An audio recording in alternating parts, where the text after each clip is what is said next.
Gujarat Titans. இவங்களுடைய costliest பிளேயராக இருந்தது ஜாஸ் பட்லர். அண்ட் போன வருஷம் அவங்களுடைய டீமுடைய டாப் ஆர்டரில் ஒரு பில்லராகவே இருந்தார் ஜாஸ் பட்லர். இதுக்கு முன்னாடி நம்ம ஓப்பனிங்கில் பார்த்த மாதிரி நம்பர் 3லேயுமே நல்ல பெர்ஃபார்மன்ஸஸ் கொடுத்தாரு. ஸோ கண்டிப்பாக அவர் ரீடைன் பண்ணிக்குவாங்கன்னு தான் நினைக்கிறேன்.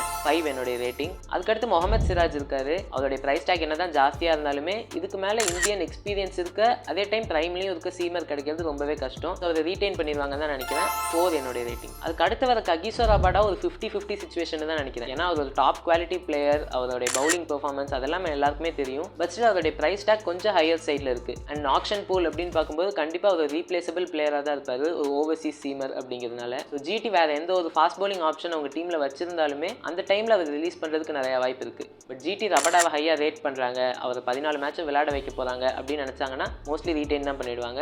இவருக்கு என்னுடைய ரேட்டிங் 3. அண்ட் 4th பிளேஸில் குவாலிஃபை ஆன டீம் மும்பை இந்தியன்ஸ். இவங்க வாங்கின ஒரே ஒரு பிளேயர் ட்ரெண்ட் போல்ட் தான். அவரோட டாப் குவாலிட்டி ஆப்ஷன், ஒரு மேட்ச் வின்னர் அப்படிங்கிறது நம்ம எல்லாருக்குமே தெரியும். பட் ஸ்லைட்லி எக்ஸ்பென்சிவ் சைடில் இருந்திருக்காரு ப்ரைஸ் டேக்கை பொறுத்த வரைக்கும். பட் ஆனால் மும்பை இந்தியன்ஸ் அவங்களுடைய ஃப்ளோ நல்லா இருக்குது. அண்ட் அதே டைம் ட்ரெண்ட் போல்ட் மாதிரி ஒரு குவாலிட்டியான பிளேயர் எந்த சீசன்லேயுமே ஒரு 2 to 3 மேட்சஸ் கண்டிப்பாக சிங்கிள் ஹேண்டடாக அவர் டாமினேட் பண்ண முடியும். ஸோ அது மோஸ்ட்லி ரீடைன் பண்ணிடுவாங்கன்னு தான் நினைக்கிறேன். ப்ரைஸ் டேக் எப்படி இருந்தாலும் 4 என்னுடைய ரேட்டிங் ட்ரெண்ட் போல்ட்.